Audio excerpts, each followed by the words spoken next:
Christopher wuxuu noqday nin aan ilka lahayn. Wuxuuna yidhi dhakhtarkii ilkaha ayaa 20 ilig iga guray. Wuxuuna yidhi muuqaalka afkaygu wuxuu noqday mid aad u fool xun. Gabadhan oo iyaduna ahayd qofkii ku xigay Christopher ayaa waxa ay tidhi weligay dhakhtarkan oo kale maan arag. Ilkihii dadka ayuu guray. Waxayna tidhi arrintu waxay u ekayd sida filimaanta baqdinta leh. Waxayna tidhi weli waxaan dareemayaa xanuunkii ilkaha.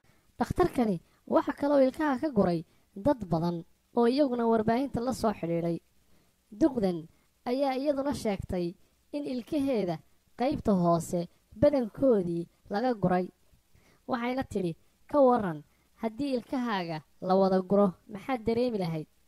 2 jeer ayaanu ku noqonnay goobtii caafimaad ee dadkan ilkaha lagaga guray si aanu ula kulanno dhakhtarkii dadkan ilkaha ka guray.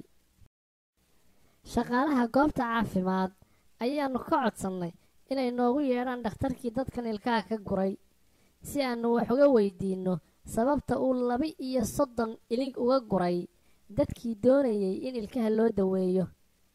Laakiin waxaana loogu yeedhay askarigii oo naga saaray xaruntii caafimaad ee dadka ilkaha lagaga guray.